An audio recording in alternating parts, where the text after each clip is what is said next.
नमस्कार दोस्तों, मैं एक बार फिर से हुदहुद पक्षी के बारे में आपके समक्ष तांत्रिक जानकारी लेकर के प्रस्तुत हुआ हूँ। मित्रों, जैसा कि मैंने भाग 1 में इस हुदहुद पक्षी के बारे में बताया था कि किस प्रकार से इस पक्षी के द्वारा अदृश्य होने की शक्ति प्राप्त कर सकते हैं, अर्थात गायब होने की शक्ति प्राप्त कर सकते हैं। साथ ही साथ मैंने आपको ये भी बताया था कि इस पक्षी की सहायता से हम किस प्रकार से किसी भी मनुष्य को वशीकरण कर सकते हैं, यानी उसे वशीभूत कर सकते हैं। मित्रों, आपकी जानकारी के लिए बता देना चाहता हूँ कि हुदहुद पक्षी एक ऐसा दिव्य तथा अद्भुत प्राकृतिक पक्षी है जिसमें उसकी अपनी क्षमताएं, अपनी कलाएं, अपने कौशल हैं। दोस्तों, वैसे तो यह पक्षी सिंपल तथा सादा जीवन यापन करता है और मित्रों, यह पक्षी कीड़े मकोड़े जमीन से खोद खोद करके खाता है तथा जो जो पेड़ होते हैं जिनमें दीमक लग जाते हैं उनको भी खाता है निकाल निकाल करके। और जो पेड़ों में जो मोटी सूढ़ियाँ होती हैं, जो मोटी मोटी कीड़े होते हैं, उनको खाता है। साथ ही साथ दोस्तों, यह जो हुदहुद पक्षी होता है इसको हिंदी में कठफोड़वा कहते हैं। मित्रों, यह पक्षी वास्तव में हमारे पर्यावरण के लिए बहुत उपयोगी है, सचमुच दोस्तों।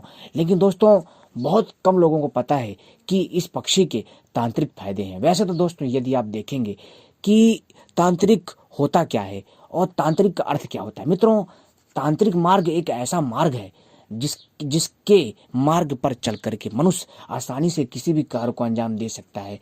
और इनको करता कौन है? वो करती हैं अदृश्य शक्तियाँ। जी हाँ दोस्तों, क्योंकि आपने देखा होगा मनुष्य का कोई ना कोई अपना मनपसंद जीव होता है। इसी प्रकार से कई प्रकार की अदृश्य शक्तियां हैं हमारे इस ब्रह्मांड में, जैसे जैसे भूत प्रेत, और भूत प्रेतों में कई प्रकार की प्रजातियां पाई जाती हैं। इसी प्रकार मित्रों, जो है गंधर्व यक्ष, यक्ष के साथ साथ दोस्तों यक्ष यक्षिणियाँ, साथ ही साथ दोस्तों अप्सराएं, और जो है नाग, और भी न जाने कितने प्रकार के इस संसार में जो है दोस्तों जीवन पनप रहा है, जो इस दुनिया से अलग दुनिया है। तो दोस्तों, ये जो अलौकिक शक्तियाँ होती हैं, इन्हीं के द्वारा ही हम सबसे संपर्क साधती है।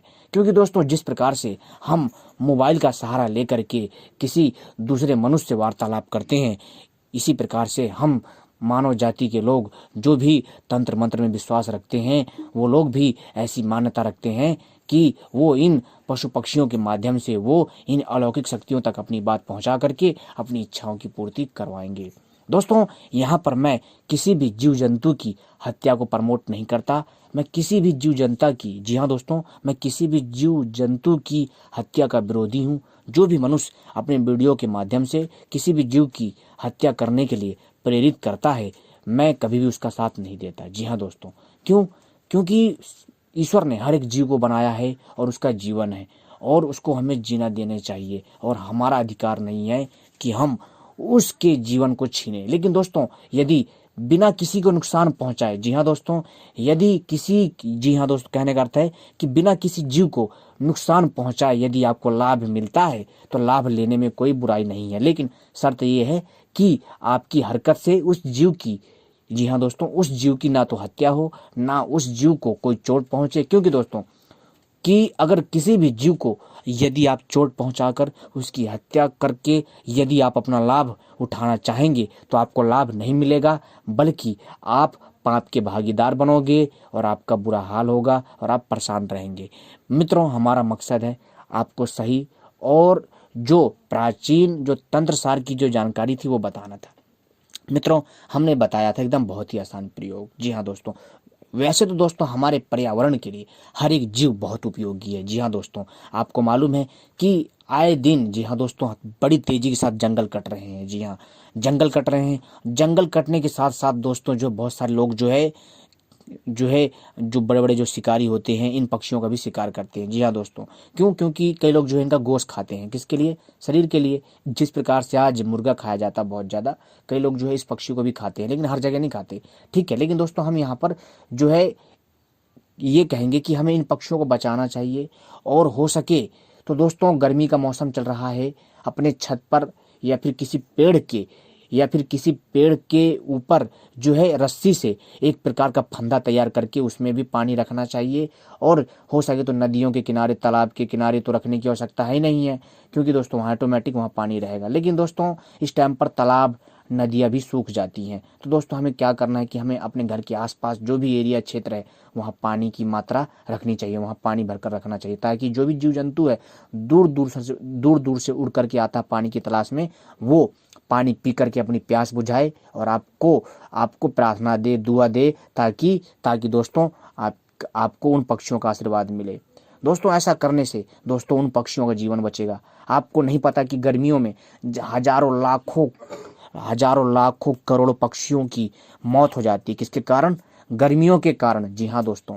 तो दोस्तों हमारे लिए हर एक जीव बहुत महत्वपूर्ण है। जी हाँ दोस्तों, क्योंकि यदि देखेंगे हर पक्षी की अपनी शक्ति होती है। जैसे पक्षियों की शक्ति है, जैसे कि किसी की पक्षियों की जो शक्ति है वो है उड़ने की शक्ति है, और जो है किसी पक्षी के पास गायब होने की शक्ति है, किसी पक्षी के पास जो है पानी में तैरने की शक्ति है, और किसी पक्षी के पास जो है शिकार करने की अनोखी तकनीक है, और किसी पक्षी की जो है दोस्तों जंगल में आग लगाने की तकनीक है। जी हाँ दोस्तों, क्या आपको पता है कि बहुत सारे ऐसे पक्षी हैं, जी हाँ दोस्तों, जो चील की प्रजाति के होते हैं, और अन्य पक्षी भी होते हैं जो जंगल में आग लगा देते हैं। जानते हो क्यों? वो जंगल में आग लगा देते हैं, और ये पक्षी बहुत ही निर्दयी किस्म के होते हैं।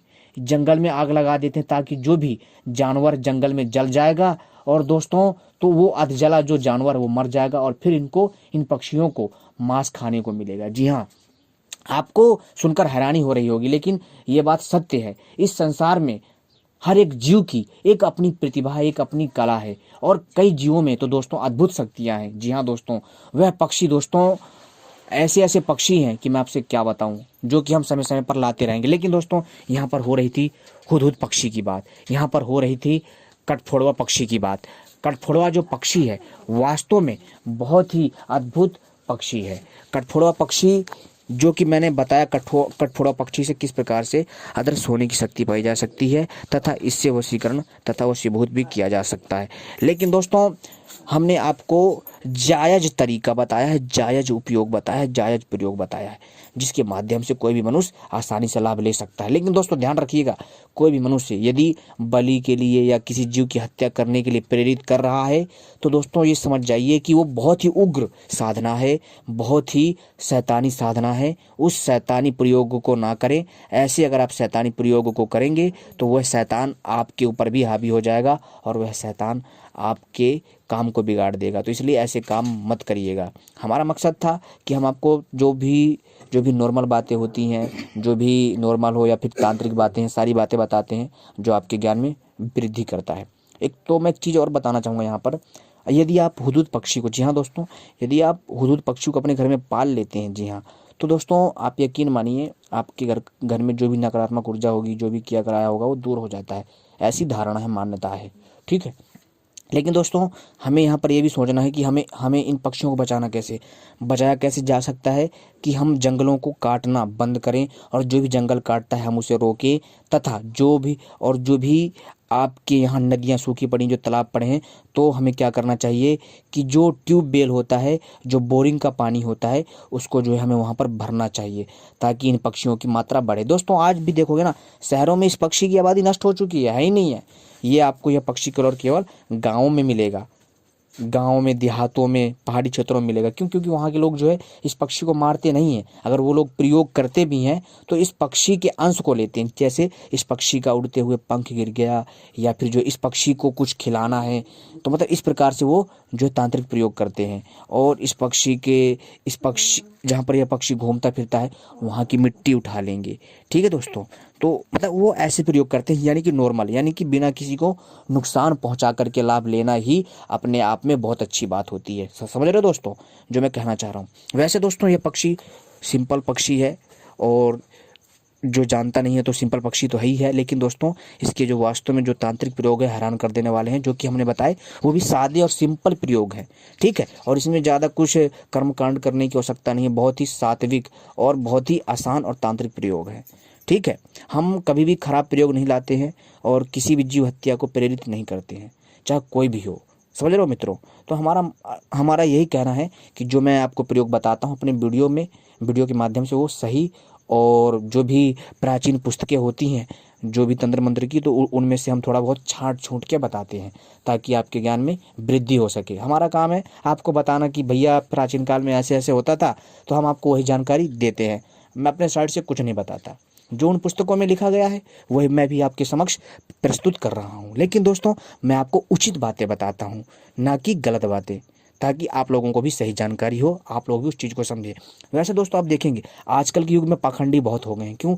क्योंकि थोड़ा बहुत आ गया तो अपने आप को बहुत ज़्यादा जादूगर और बहुत बड़ा तांत्रिक और बहुत बड़ा संत समझने लग जाते हैं। क्योंकि दोस्तों आजकल पाखंडियों की कमी नहीं है, लेकिन दोस्तों ये चीज़ें सचमुच होती हैं, और ये जो ये इनविजुअल पावरें होती हैं, लेकिन इन सब का एक तरीका होता है और इन सब का एक अलग ही तकनीक होता है जिसको हर कोई नहीं समझ सकता। समझ रहे हो दोस्तों? लेकिन इन ये जो तांत्रिक क्रियाएं होती हैं, इनको समझने के लिए आपको बहुत ही ज़्यादा मेहनत करने की और शोध करने की आवश्यकता रहेगी, आपको एहसास करने की आवश्यकता रहेगी, तभी आप इन चीज़ों को समझ सकते हो। समझे? अब मैं जो आखिरी प्रयोग बताने जा रहा हूँ उसको सुनिएगा ध्यान से।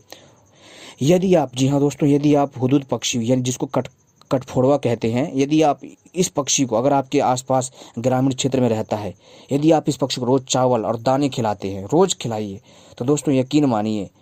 लेकिन दोस्तों ध्यान रखिएगा, जो भी आप चावल खिलाते हैं उसमें जो है क्या करिए, आप उसमें जो है तुलसी की पत्तियां जरूर डालिएगा। जी हाँ, तुलसी की पत्तियां जरूर डालिएगा, ठीक है। और जो है डाल करके और फिर इसको खिलाइए। चाहे अगर आप चावल बनाते हैं, रोटी बनाते हैं, या फिर मीठे चावल बनाते हैं या नमकीन चावल बनाते हैं, कैसे बनाते हैं, अगर आप मीठे बनाते हैं तो उसमें तुलसी डालिएगा, लेकिन अगर नमकीन चावल बनाते हैं आप उसमें तुलसी मत डालिएगा, ठीक है। तो मैं आपको कहूँगा कि आप मीठे चावल डालिए उसमें, और तुलसी की पत्तियाँ उसमें डालिए, ज़्यादा नहीं, 7 से 11, और फिर इसको फिर खिलाइए हुदूद पक्षी को।